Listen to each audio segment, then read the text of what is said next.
Okay, I think we're about to go live. Good morning, everybody. I can see you all beginning to come in and connect. Welcome. Yeah,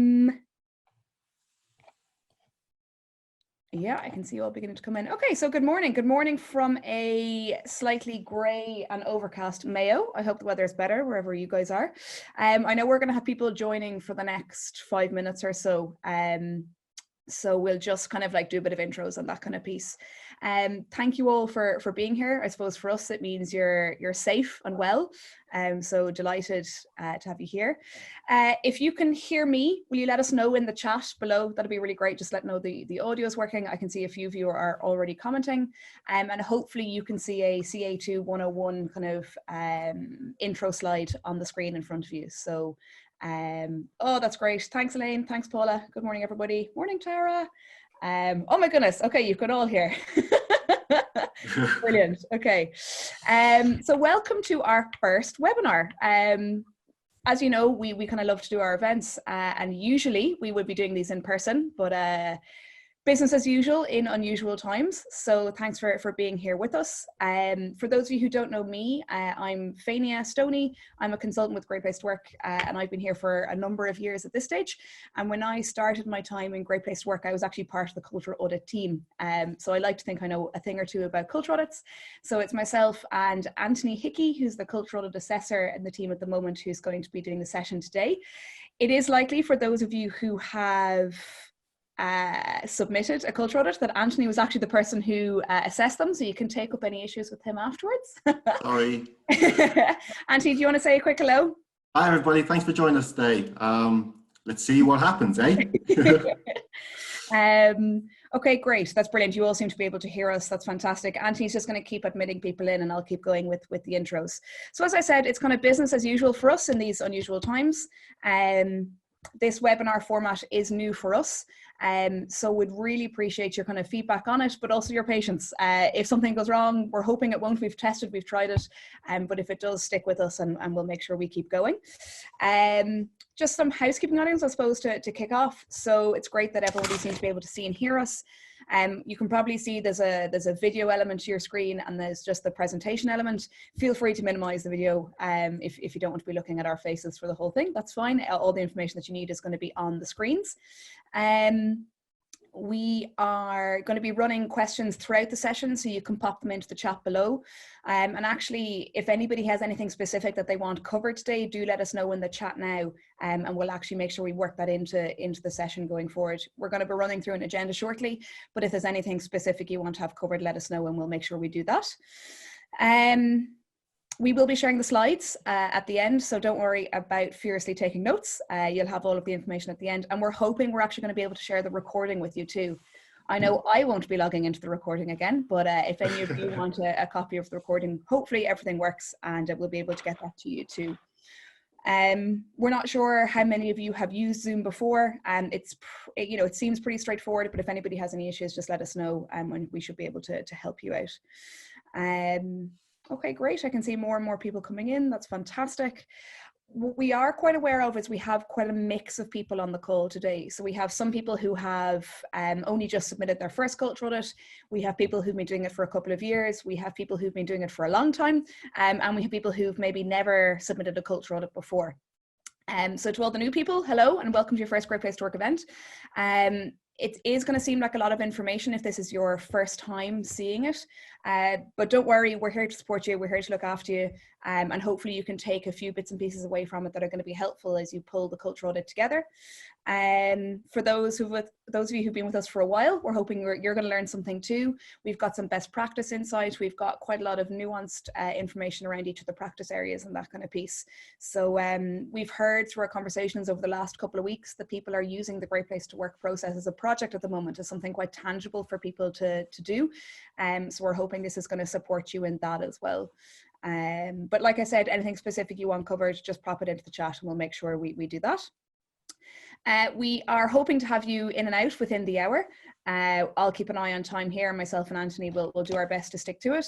The content, like half an hour, 40 minutes, and then we're going to have time for a Q&A at the end as well. So we'll make sure we do that. keep the questions coming. Like I said, for those of you who missed at the start, thanks very much for being here.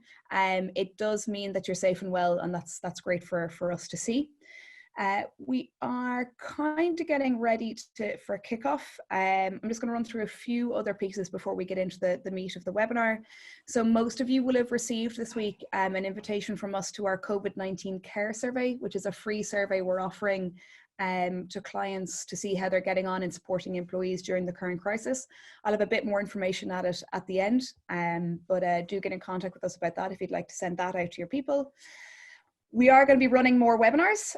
We already have one planned for next week. Again, I'll be sharing details of that at the end. But if anybody has any specific things that they'd like to see us cover in future webinars, please let us know. And we'd be delighted to kind of hear. And if anybody has any expertise that they'd like to share with the network, we'd love to hear from you as well. So we really want to set up this community of learning as we kind of move forward in these unprecedented times. As part of that, we are going to be setting up a client-only LinkedIn group where people can share and kind of get, I suppose, information from each other, see how different people are handling different situations. Invites from that group will be going out from tomorrow for clients. So, you know, keep an eye out for that, and we'll get the sharing going there as well. Okay, yeah, and just keep the questions coming through to us in the chat. I think, Anthony, we might just kick off with the agenda and take it from there. So, to give you a sense of what we're going to go through today, I'm going to do a very general overall overview of the culture audit, the process, the scoring mechanism, that kind of piece. We've got a few updates to the culture audit this year. So for those of you who have joined us on the webinar, you are actually getting a sneak peek. You're getting the first view of a couple of changes that we're making to the culture audit this year. A couple of big ones, a couple of very minor ones, but just to put them in context for you and give you some more information around those. Anthony's going to take you through the first run of practice areas. We're going to take that through in kind of a lot of detail around what the question is and then what the scoring mechanism is underneath each of those questions, so you can really get a sense of what it is that we're looking for from the assessment point of view. We're going to do a little bit around putting together an audit, and then we're going to wrap up with a Q&A. But like I said, do keep those questions coming in to us. Okay, so just to give you an overview of the culture audit to start. So I'm hoping, if Anthony, do you want to move on to the next slide? I'm hoping that these 9 practice areas are, you know, you all know them at this stage. And for those of you who's your first time, these are the 9 practice areas that make up our culture audit. Is there such thing as a perfect culture audit? It's a question we get a lot. The answer is no. There's no such thing as perfect. There isn't really a one-size-fits-all culture audit. And we've kind of seen nearly everything. We've seen everything from 3-page Word documents right the way through to 300-page hardback books, right? So we get a full spectrum of submissions into us. And there is no right and wrong in it, right? So for some people, that Word document is what it means. Sometimes we get a PowerPoint presentation, sometimes they're Excel spreadsheets. We've actually seen people build websites that they've allowed employees kind of log into. For us, what we want to get out of your culture audit is to help us understand your culture. But we'd also love for you guys, for it to be something that makes sense for you as a business and something that you can use in another way. So we've seen organizations build out little A5 versions of it that they give to prospective candidates as an employer branding tool. We've seen people use it as an internal employee value proposition document where they kind of maybe equipping managers around these are the behaviors we expect from you, or giving it to teams as an update of what they've done throughout the year. So I'd encourage you to think of the different ways that you can use this document that's beyond our process. The other thing we always say to people is leverage what you have already. We love a bit of copy and paste. If you've got any documents that you just want to pop into the appendix that give us more context, do. You know, don't reinvent the wheel on it. We'll take it in whatever form it comes. Okay, so you can see those 9 practice areas in front of you, and we break them into 3 overall areas, and that's how we deliver the feedback. So the first area we look at is achieving organizational objectives, and that's made up of the 3 practice areas: inspiring, speaking, and listening. Like I said, Anthony's going to go into more detail around these, but just to give you an overall sense, inspiring is stuff around your values, your vision, your mission, and the overall aim of the business, and the strategy as well, both long-term and short-term. We then jump into the kind of communicating piece. So speaking is how do you cascade a message from the top to the bottom, and listening is how those messages coming back up from the bottom to the top. So what does upward feedback look like? What does collaboration look like? What does innovation look like in your organization? We then look at how people can give their personal best, and that's through the 3 areas of thanking, developing, and caring. So thanking is all about recognizing people for a job well done, from the kind of the very small day-to-day to those big project accomplishments and those kind of pieces. Developing is all around how you're supporting people's personal and professional growth.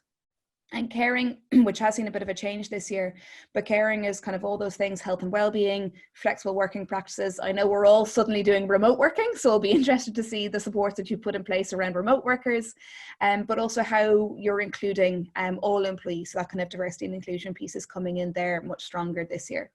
And then the final one is how you work together as a team or family. And the 3 areas we look at there are hiring, celebrating, and sharing. So hiring is how you're getting the right people in the door, and how do you welcome them once they're in there, and what does your employer brand look like? Celebrating is how you're leveraging, I suppose, individual, team, and organizational level success within the business. Tends to score quite well from an Irish context. And the final area then is sharing. And sharing covers everything from your kind of overall rewards package, compensation and benefits, right the way through to your CSO activities. So the kind of philanthropic or environmental activities that you might have going on. What I would really kind of want to hammer home now is you're going to see a lot of content today under each of these areas, but this is not a tick box exercise. This isn't a case of if you have all of these elements, you get a good score. What we're really looking for in your audit is, okay, so given the size of your organization, given the complexity of your organization, given the people that sit within your organization, how is your what spread of practices do you have, and how are they applying to employees? And to give you a better sense of that, we have 5 criteria that we look at when we're looking at a culture audit. So the first is variety. Like I said, what's the spread given the nature of the business that you have, given the roles that you have, given the complexity of the business that you have. And that's really the only what that we look at. The other 4 criteria are really based around the how you do things in your organization. So the next one is originality. What is it about that practice that bears the mark of your organization as opposed to anybody else's? What is it that kind of gives it its unique flair within your organization? The second piece then is all inclusiveness. So how does this practice apply for all people, given their job levels, given the kind of various departments they might be in? And actually one of the things again that we're going to see is how you're kind of including all remote workers as well. The next piece that we look at is human touch. So that's that kind of element of how well you're putting your arms around people. What does that look like from an organizational perspective? Things like, is the senior team involved in the hiring process, that kind of piece. What's the level of human touch we're seeing demonstrated within the organization? And the final piece is integration. So integration is that piece around where we look for common threads or themes that weave their way through the entire audit. Things that we might look for here is that you have a very clearly defined value set that actually go into your hiring process, they go into your recognition process, they go into your developing process, and we can really see those values coming alive across the audit. So just gives you a sense of the kind of bits and pieces coming in from that integration perspective. Overall, the audit is your chance to tell your story, the story of your organizational culture. And I suppose it's uncovering what your internal EVP is. So what is it that's different about your organization for your internal employees, and how do you tell that story? But also, how are you telling that story to the market? What does your brand look like when you go to the market? And we're hoping that we'll give you a bit more insight around both of those things today, and how you can leverage those given that you're pulling it together for our culture audit. We're going to give you insight on each of the areas, and we're also going to give you a sense of some best practice as well. So we can share a few of those with you today. And just before we pop on to the next slide, I can see a question coming in from Carol. Thanks, Carol. Yeah, the slides are going to be shared. Hopefully we're not only going to have the slides, but we're also going to have the recording if all the technology works planned, but we will be sharing the slides absolutely after the session. Okay. So kind of jumping into the beginning of the meat of the session. So we do have some updates to the culture audit coming through this year. We have 2 new questions going into the inspiring section. Again, Anthony will go into the detail here, but actually most of you are already covering the information in these areas. We're just making it a bit more explicit this year. In listening used to be 3 overall areas. We used to look for the upward feedback piece, the collaboration piece, and also the appeals process that you have in your organization. This year, we've removed that appeals questions. We're really focusing on that upward feedback and collaboration piece. Caring has streamlined a little bit. So caring used to be balancing, supporting, and then we had an additional area around including that wasn't scored. But we've actually put balancing and supporting into one area, and including is now its own area and it will be scored. We'll go into more, so I'll actually be covering the detail of that later on. And then some questions have gone through a very basic reword. I wouldn't get too hung up on that. It's things like including managers as well as senior managers in your communication practices and some tidying up of the questions. But just to give you a sense of that. Okay, great. I think we'll kick into the meat of it now. So I'm going to hand over to Anthony, who's going to start taking you through some of the individual practices areas. Again, keep the questions coming. We have a couple of inbuilt breaks, but we will handle the questions as they come in. So thanks very much. Over to you, Anthony. Thanks so much, Fania. So, okay, first things first, we're starting with question 2, which is a little bit strange, but this is because the first question just asks for an overview of your organization and isn't really subject to assessment. Really what we're looking for is context for the rest of the document. So second thing that will jump out here is this question has a red box stating there's an update beside it. What are we asking you? When recruiting talent, how do you ensure job candidates fit your culture? The question we used to ask was, what characteristics do you seek in prospective new employees, aside from the skills needed to do their job? How does your hiring process ensure job candidates would fit into your culture? And which existing employees are involved in the hiring process and why? So the question really hasn't changed that much. It's just become a little bit more direct. You could essentially answer this year's question and the previous year's question in the same way, and assessment would be very much the same. Okay, so we can see in beautifully colored boxes here, white running down the side. As Fania stated, this refers to variety, originality, all-inclusiveness, human touch, and integration. So what we'll do for the first couple of practice areas is we'll give you a more detailed look at what these look like, and then we'll kind of speed it up as we get used to what we're expecting. So variety. So we're looking for a breadth of practices here. So perhaps referrals, website, graduate programs, career fairs, and role playing in interviews. In terms of originality, it's kind of a difficult nut to crack, but you'll know a distinctive and unique practice when you see it. And the example we've used here is a Dragon's Den style interview. In terms of all-inclusiveness, kind of what we're looking for is involvement from multiple levels of staff in interviews. So not just leadership-led, really. So the example we've given here would be staff voting on new hires. Excuse me. In terms of human touch, so just general warmth and really kind treatment of employees, much like you might like your dear mum to be treated. So we're talking about feedback being given to all candidates here, perhaps. In terms of inclusivity, as Fania very cleverly pointed out earlier, it's an overarching philosophy, and the example we've given here are values being related to interview questions. So we can see that values are being used to guide decisions here, which will lead into our values related question later on in Inspiring. Good continuity. So we move into the second aspect of hiring, and that's welcoming. And we can see that the question hasn't really changed at all here. So what are we asking you here? How do you welcome new employees and integrate them into your culture? So warmth really here is kind of a key element. So in terms of variety, so we've seen a facilities tour, a handbook, nice buddy system, a good wholesome orientation, and perhaps a branded welcome kit. In terms of originality, so unique icebreakers, something really kind of specific to your organization, something distinctive about your workplace, you know? In terms of all-inclusiveness, again, much like the hiring process, it's involvement from multiple levels of staff and integration here. So what we're looking at really for our example is a welcome event with senior leadership team and new colleagues, which seems to fit that criteria quite well. Human touch, so general warmth, remember your dear old mum, and a personalized pre-start letter would do the trick in this for our example. And integration, again, it's what makes an organization distinctive here, so as an aspect of orientation. And values, vision, and mission covered in induction would fulfill that criteria here.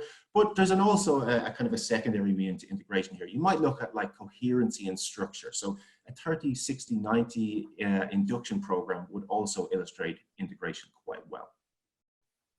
Okay, we'll move on. So employer branding. This is the third element of hiring.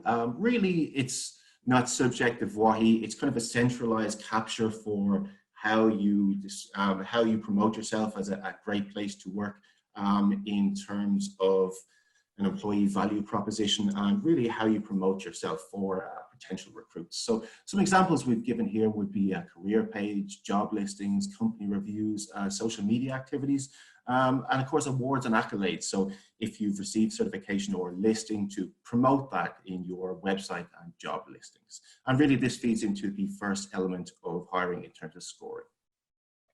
Okay, so we're going to move into a case study here from our clients at Core, who've permitted us to use an extract from their graduate recruitment hiring. So we'll run through why this kind of resonates in terms of the WAHI scoring system. So they told us that they wanted today to reflect their brand and culture. So that's integration. The aim was for their candidates to have fun and feel they were treated with respect. So when I see that, what I read is human touch. During lunch, they invited their current team, so all-inclusiveness, to socialize and get to know their graduates. Again, human touch.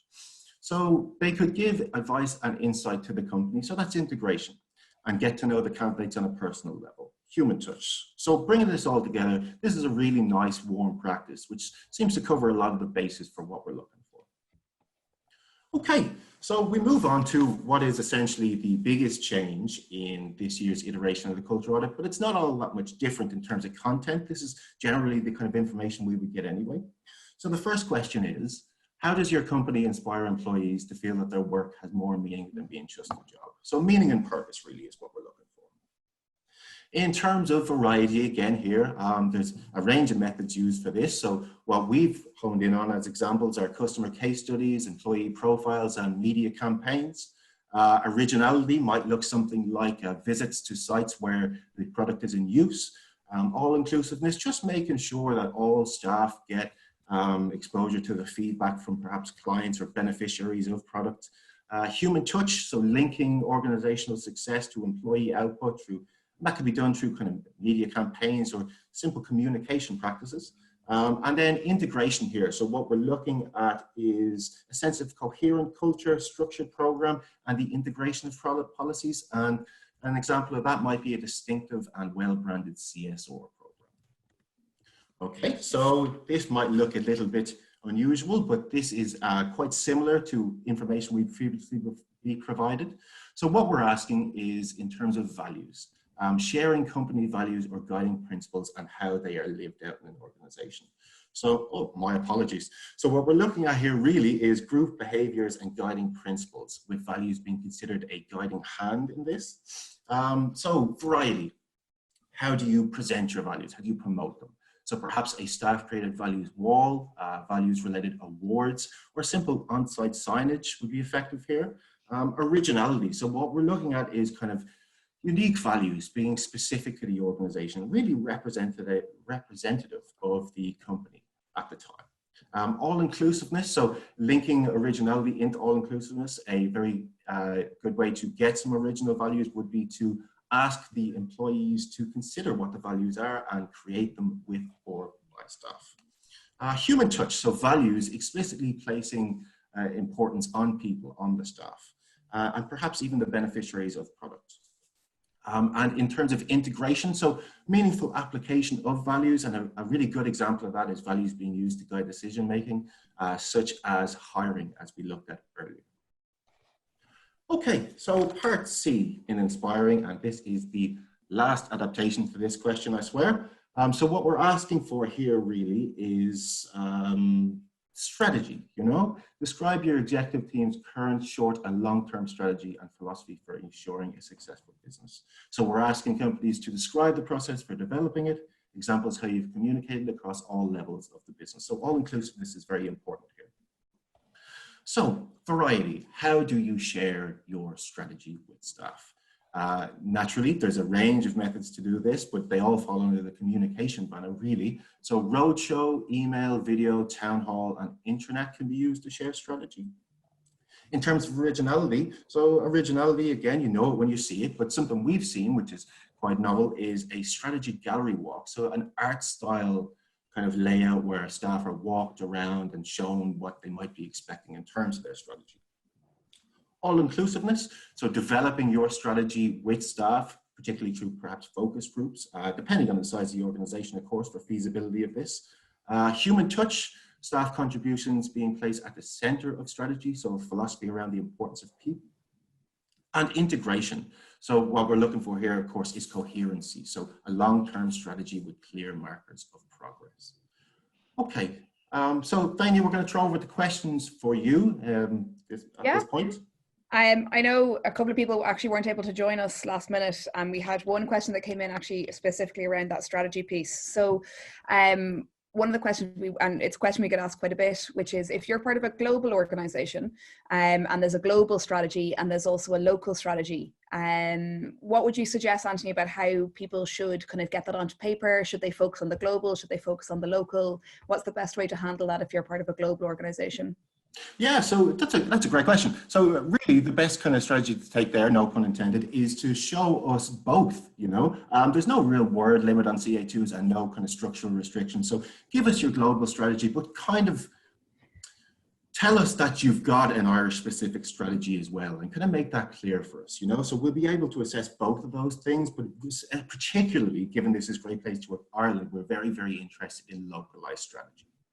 Yeah, and I suppose it's that kind of, how does this global strategy, what does it mean for the Irish employee? How is it made meaningful locally? That's the kind of piece that we're looking at there as well. Absolutely, isn't it? Yeah. Absolutely. And the other one that's come in directly to me there was an organization who doesn't actually have a value set yet. So they're kind of working through them and building towards it. And I suppose my piece around that is, so these are kind of guiding questions, right? So if you're in the beginnings of putting two values together, let us know. And there's no right or wrong. We're kind of looking to meet you where you are in the submission piece. So as you're building out those values, let us know how you're maybe including employees or what your plans are. But just, you know, tell us a story of where you are. And even if you may not have values, there may be a set of behaviors or a philosophy or a way we do things around here. Often exists in an organization. So any kind of explicit material you have around that you can give us, and just give us a sense of what you're up to, you know. So the two questions that came in on that there. As you can see, we've got through 2 practice areas. We have 7 left. So Auntie's going to take you through the next round. We'll get another bit of best practice, and then I'll come back in and finish the last few areas. But do keep those questions coming in. Thanks for those who've shared them so far. Thanks, Vanya. So, okay, so now hopefully, if I'm doing my job correctly, we're a little bit more familiar with the VWAHI scoring system here. So I'm going to start running through these with a little bit more pace. And luckily, the question for speaking hasn't changed. Really, what we're asking about is distinctive ways in which managers, especially senior managers, share information with employees and foster a culture of transparency. So really, I'd like to hone in on transparency here. This is kind of the key point here, and all-inclusiveness as well. So variety, of course, there's a range of communication channels. Originality, a really interesting one we might have seen here would be podcasting. But all-inclusiveness and integration are 2 we're holding on here. So all-inclusiveness means making sure that everybody who needs to receive information is doing so, and that kind of takes a little bit of effort. It's just ensuring those kind of channels remain open, and a good avenue to achieve that might be recording meetings and sharing them. Inclusivity, so what we're looking for in terms of inclusivity is a culture of communication and transparency being evident in an organization. The example we've given here is an open books policy, but that might take many forms. So move on to listening, upward communication. There has been an update to this question. It's not really that much different. We used to ask to describe the ways in which employees can ask questions, provide feedback, or otherwise communicate with managers, especially senior managers. I would suggest this is just a little bit of a change of wording here. So, variety, a range of methods used to elicit feedback. Originality, here's a fairly original practice in terms of upward communication. Reverse shadowing, so senior leadership teams spending time with ground level employees to really understand what their day-to-day tasks are like. Human touch might seem like a difficult metric to crack in this one, but really what we're looking for here is kind of warmth in upward communication channels, so breakfast meetings, informal discussions. And in terms of integration, again, it's a culture of communication, so an open door policy and perhaps staff statements speaking to the benefits of an open door policy would help here. Okay, question 5B, collaboration and innovation. So the previous question was, what programs are available for employees to make suggestions and or become involved in making decisions that affect their job? So what we're asking now is for you to describe an organization's strategy and approach to encourage all employees, share new ideas and better ways of doing things. So a renewed focus on innovation here, but very similar in terms of expected kind of response. Variety. Hackathons, good ideas programs, breakout spaces. In terms of all inclusiveness, a great place to work team is a great way to elicit meaningful feedback. And in terms of human touch, perhaps inquiring as to staff what kind of passion projects they might be interested in working in is a great way to kind of inspire meaningful innovation. Okay, so thanking. And I swear this is the last one for me, and we'll get you back to Fenia's dulcet tones. So how does your company show appreciation and or recognition for employees' good work and extra effort or other achievements? So this question hasn't changed at all. We're looking at recognition practices here. Everybody likes to be recognized, you know? So variety, I'm sure you've seen many of these: length of service awards, leadership team awards, individual awards. I think in terms of all inclusiveness, an employee appreciation week will always go down well. And integration here. So again, we come back to a consistent philosophy. So a peer-to-peer recognition program linked to values would be a very effective and meaningful program here. Another case study, we'll bring it all together. Our lovely clients at Scurry have allowed us to use one of their excellent recognition practices. So it's important to state here that I've just used kind of extracts from their practices. This isn't reflective of it as a whole, it's just kind of to illustrate a point here. So they tell us that one of their recognition practices is at all hands, their CEO will give a shout out for an area or person who has been pivotal in the Scurry advancement, big or small. So leadership involvement, that's excellent. And again, just a recognition of effort. That's what we're looking for here. So here's one I really, really like. They have a star bar, an informal employee-to-employee award that creates a lot of excitement. So that's peer-to-peer, so I would suggest that is all-inclusiveness. Although it is simply a chocolate bar, it becomes a highly prestigious award. So straight away when I see that, I think originality. I actually really like this practice. And then the winner of the star bar becomes next week's nominator. So that's human touch, all inclusivity, and this practice comes across really, really, really well through the lens of our scoring metrics. Okay, so as promised, I'm going to hand you back over to Fenia now, who's going to take you through the rest of the practice areas. That's great. Thanks, Anthony, so much. It's interesting kind of to be told that I have dulcet tones and that I'm clever. So thank you so much. I never get that level of feedback in the office. So I think we're going to be doing webinars from now on. Okay, so last few practice areas for you guys. Developing, what we're really looking for in developing is how you're telling the story of career growth in your organization. And I suppose a challenge that a lot of organizations have in this area is there tends to be quite a lot of stuff, right? So from your kind of your various e-learning programs to trainings to days away, all that kind of stuff. And I suppose what works really well from our perspective is organizations who can bring that together into the story. So what does a career path look like for somebody in your organization? And how have you brought the voice of the employee to the fore? So I have an example sitting here in front of me of an organization who actually conducted an interview with somebody who'd been in the organization for a number of years and kind of took us through, okay, well, when I joined, I needed training in X, and it was very kind of maybe hard skill kind of role focused. And then as I spent longer in the organization, I went after my soft skills, my management training. And actually the organization helped me discover that I'm not a people manager, I'm more of a technical manager. And they supported me in that. And there was a separate kind of growth pattern for me, given my skills and my expertise. And it really helps bring the organization to life. So I'd really encourage you to think about where those stories lie within your organization and how you can really bring them to the fore for us to really understand the investment that you're making in this area. So that gives you a bit of sense around developing. When we move on to caring, you'll see that we have changed caring a little bit. Andy, do you want to push on the slides there to My caring? apologies. Perfect, no worries. So caring balancing, like I said, has kind of wrapped in together both the balancing and supporting element of caring that we used to look at. So caring now is what is your company's approach to helping employees successfully manage their work and personal lives. I know a few of you will have heard me say this before, but it used to be about kind of, how do you do the work-life balance, knowing that the work-life balance is gone? And I think we're all being tested around that at the moment, being at home, kids at home, all the rest. So what are those supports you're putting in place for employees at this time, but also that kind of overall health and well-being investment? Again, over the last few years, this is an area we're seeing people getting really strategic about. They're pulling together an overall investment, they're wrapping it up into a central brand, and they're actually thinking about health and well-being in a much more kind of, I suppose, widely defined sense. So we have all the, your standard stuff. We still get our fruit baskets and our yoga and those kind of bits and pieces, but it is that wider investment. So how are you clicking people into meaningful work, purposeful driven work? How are you supporting their learning? Learning has a big impact on people's long-term health outcomes. How are you creating a level of camaraderie and relationships within that caring process? So how are you driving relationships in the organization? And then all the other bits and pieces too, like I said, like the physical health piece, the nutrition, all of that. And yeah, as I said, the organizations who are really kind of turning the dial are bringing all of that together and branding it up. So whatever it is that you're doing in this area, kind of let us know. And the second area then that we look at in caring is including. So this used to be a kind of a separate question, unscored. It's become part of the global methodology this year to include it. And so it's, how do you ensure you are creating a great workplace for all employees, regardless of their position and place in the organization?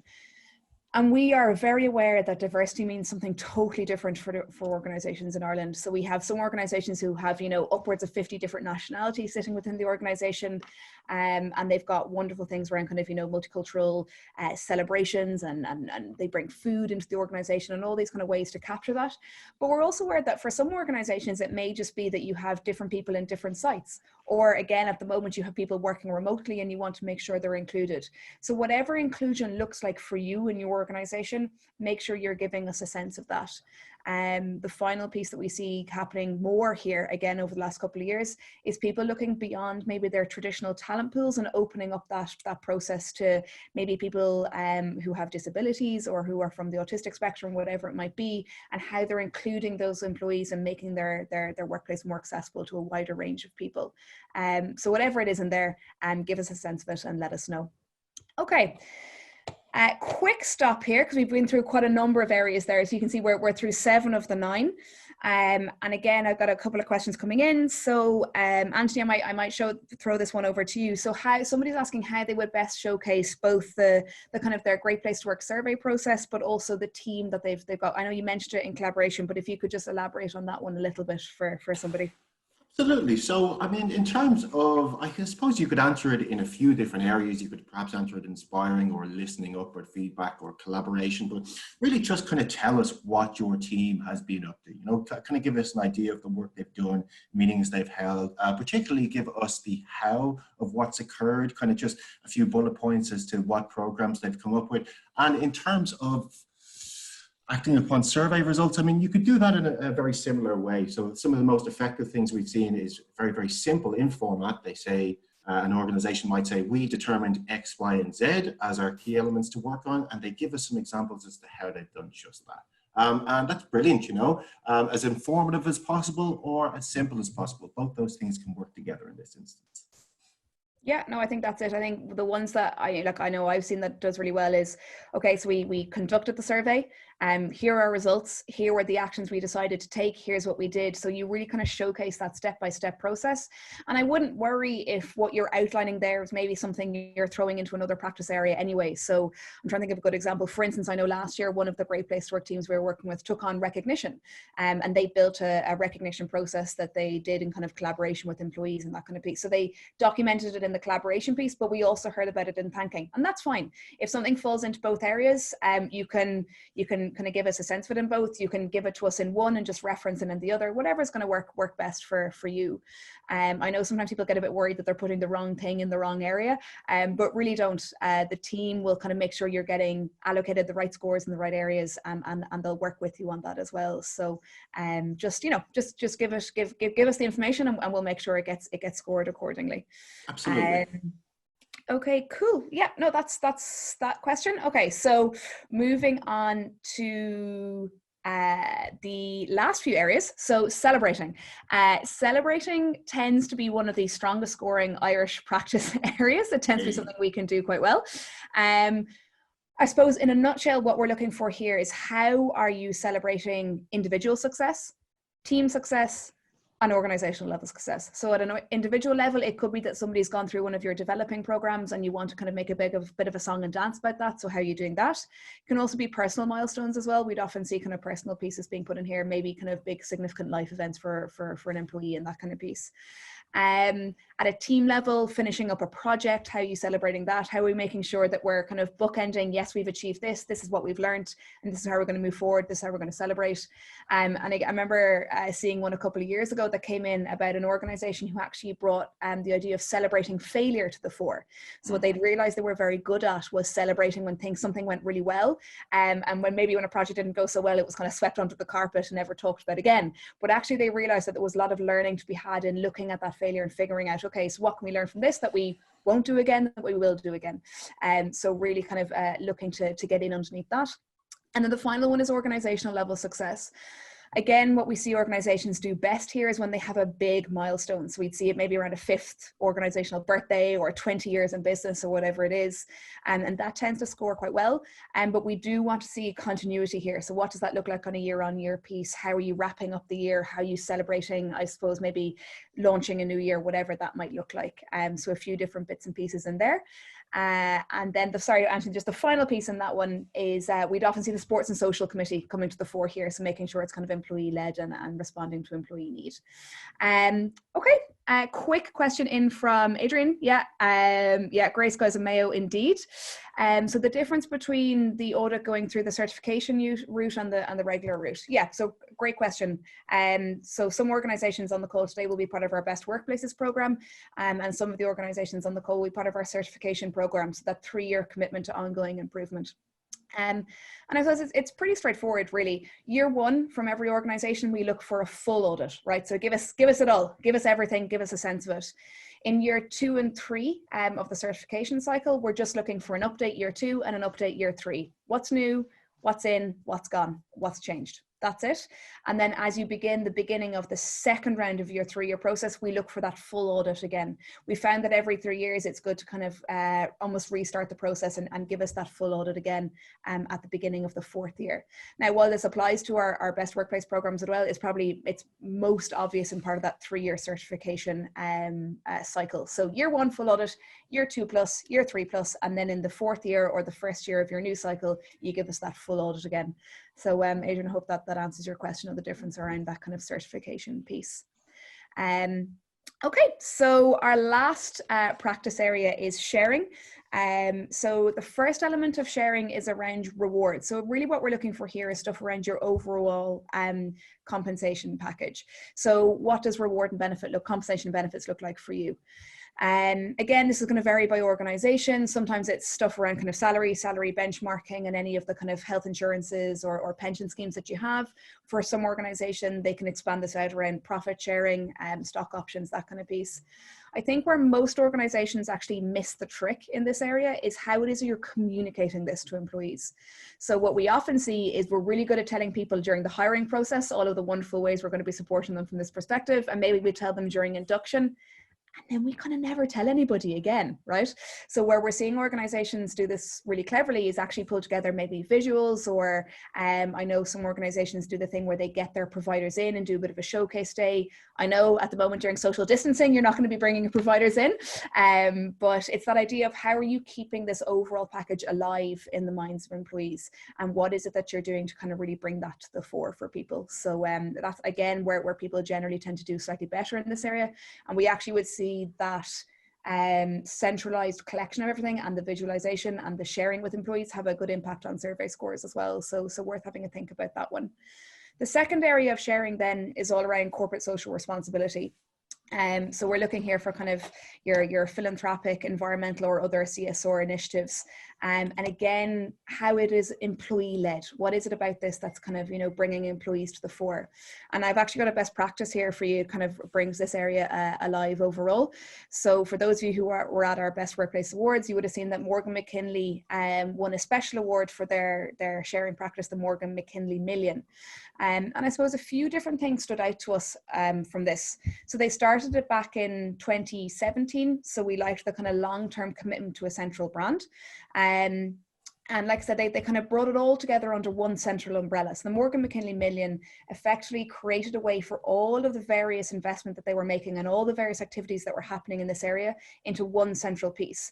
And this was everything from, the bake sales that were happening in Dublin to stuff that was going on in Singapore, to marathons, and people were able to leverage their own interest and their own expertise.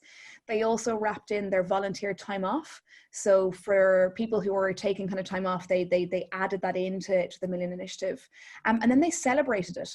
And they kind of made those milestones, so when they hit an X amount number, people were brought together to do that. And then the final piece that we saw, that this was on the agenda of team members, of managers, of senior managers, and it was actually on the board's agenda too. So there was that high level of all inclusiveness in it as well. So it just kind of struck a few different areas for us, and I think it's a good example of a way in which an organization is bringing it to the fore. Okay, that is all of the areas. I'm going to hand you back to Anthony in a moment to do the question. We've just got a follow-up question from Fiona on that cycle around 1, 2, 3, 4 years. So it's the 4th year of the audit completed, as if we'd never submitted before, like start from scratch. So what's really useful for, actually, Anthony, you're probably better placed to answer this because you're assessing it more often than I am. So they've done year 1, the full audit, they've done year 2, year 3, the plus, and then they're now in the 4th year. They're wondering, should they start from scratch or should they highlight the changes brought in on the back of the previous 3 years? Okay, so in terms of assessment, the best thing there from my point of view would be a full audit in, but you could still highlight what's kind of been new, modified and existing. So perhaps submit as a full. Again, you can kind of copy paste. You can use your first year's submission and kind of adjust it to what's in place now, include your kind of updates. You don't have to really start from scratch in terms of writing it again. But yeah, a 4th year in, we'd be looking to kind of get a whole overview of the culture audit. Yeah, I know just because Fiona, I know your culture audit and I've seen it. I know you guys have done a really good job of kind of highlighting in different colored text what you've built over those few years. And I think what we're looking for in year 4 is almost like, okay, so we'll just do it's almost like a full reassessment of where we are. We'd absolutely do want to see those changes that have happened over the previous year, but that kind of base document is kind of given its best foot forward again. Because I know those changes can kind of build and build and build on year on year. So Fiona, I hope that answers your question. There's a couple more questions coming in. I tell you what, Anthony, do you want to go ahead with putting together your audit, and we'll hold off on these questions for the overall Q&A at the end? Sure, won't be a moment anyway. So just to bring together kind of some of the practice areas and some of the examples we've shown. So putting together your audit. So what's the best way to bring it all together? In terms of writing in the content to give the why and the how. So tell us your rationale for a practice and how it's put into place. Providing the details, so the example practice we've given did that very, very well. The small things matter. It's not about oversaturation of content, but it's the little details that make assessment kind of that little bit easier, In terms of showing examples, include supporting figures where available. So if you're talking about development, how many people have come to the development program? In terms of caring, how many people partake in certain types of policies or availability of programs? In terms of presentation, so you could have a practice, say, around celebrating. And it could be the same practice, but if you add in some staff statements and pictures, it's much easier to attribute kind of marks to human touch here. Not going to work on every occasion, but it seemed to work very, very well for some organizations. And if I may be so bold as to suggest that this could possibly be fun, maybe, if it's worked on as a team. And as Fania, my computer is prompting me at the worst time, my apologies. Fania had suggested earlier that that could be used as kind of an employee value proposition. And I would certainly advocate for that. You know, make the audit work for you. You've got all the information down on a page, turn it into a coffee book table for your employees. So we're going to go take some more questions now. I'll take you back over to Ms. Stoney. Brilliant. So I've got a question in around kind of it's a more general question. So this organization is going through, or if you're going through an acquisition, should that form part of the culture audit submission, i.e. the integration of new practice procedures under each of the headings? Yes, is the answer. I know that kind of mergers, acquisitions, they can be a trickier time for organizations to understand what part of the original culture they're holding on to from both of those organizations. And you know, we want to see that story and see how that's unfolding in the organization. So absolutely let us know, give us a sense maybe of what you're hoping, or where your original organizational practices are, where those new organizations practices are. And then as we see the audit come in over, you know, I suppose that the following years, we'll actually see how those practices begin to integrate together, and what elements of the culture you're holding on to, I suppose, in the long term. Anthony, I've got another question. I think you're probably better placed to answer this one. So somebody's looking for some more kind of individual follow-up feedback. How does that work? Oh, absolutely. That's excellent. So if you like, you can see my email there. So you could just kind of get in touch with me. If it's around a kind of audit feedback in particular, or if it's around putting together your audit, just kind of let me know and we'll arrange a time to get in touch with each other. Yeah, I think that about covers it. Yeah, brilliant. Okay, I can see there are a couple more questions coming in, so I'm going to give it a couple of minutes for those to come in. As you can see, you've got both of our email addresses on the screen, so any follow-up questions, you know, we're here, pop them over to us by email. But while I have you, I'm just going to run through a couple of other things that we're doing at the moment in Great Place to Work. So Auntie, do you want to, yes, so two things.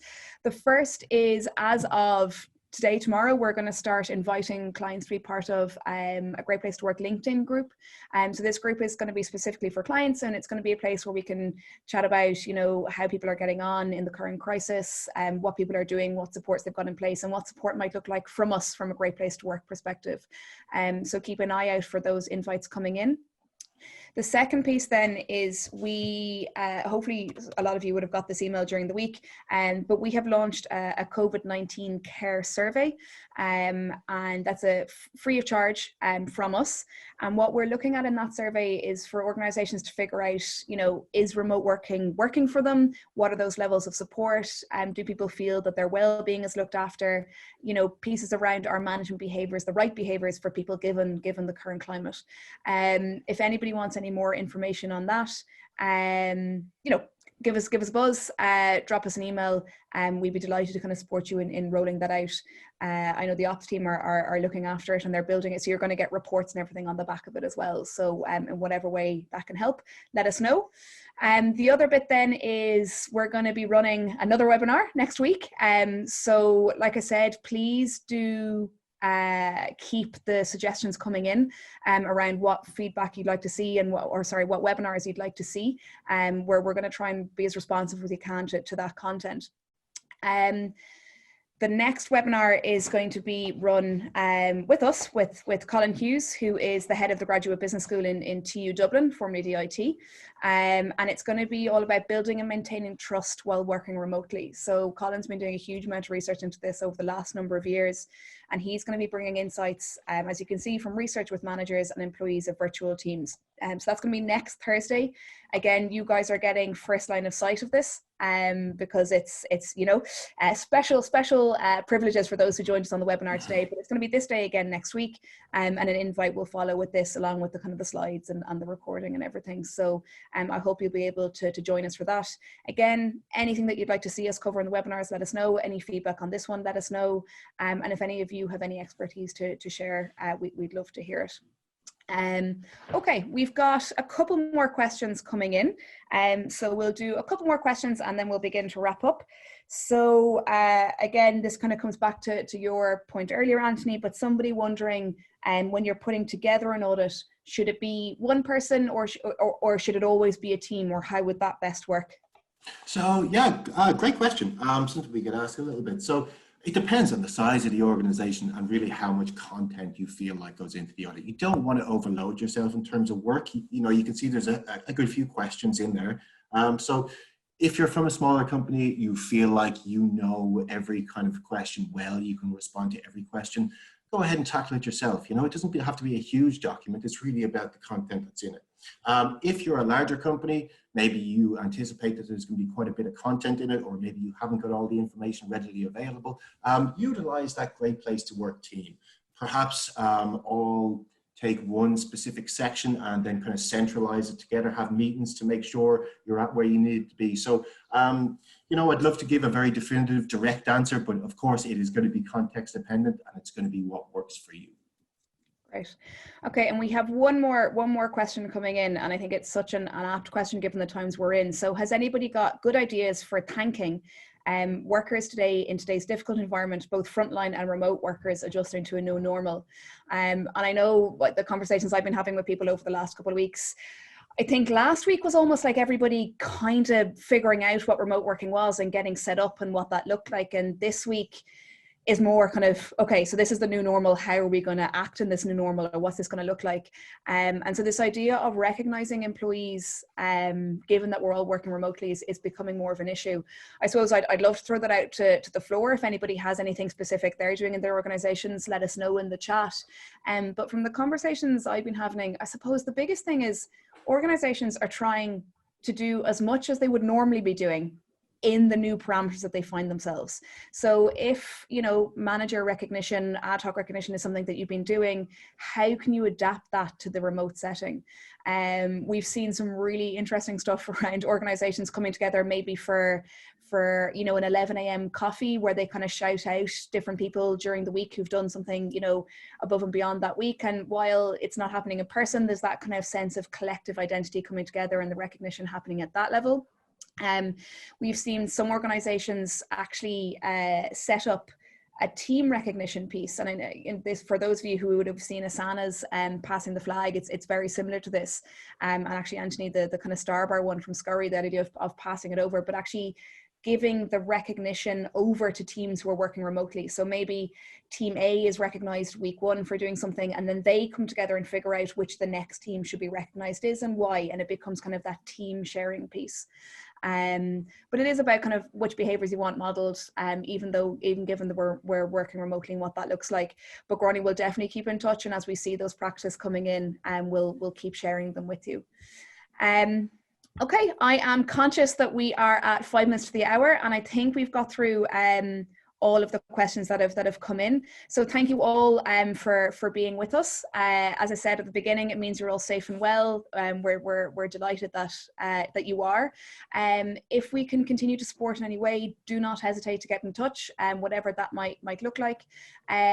Again, feedback on the webinar, we'd love to see it. I can see some of you beginning to put it in here on the chat, so thanks very much for that. We'll be doing a follow-up email with slides, the recording, probably the invite to the next webinar, and a bit of a summary or kind of a survey on how we did. So do let us know.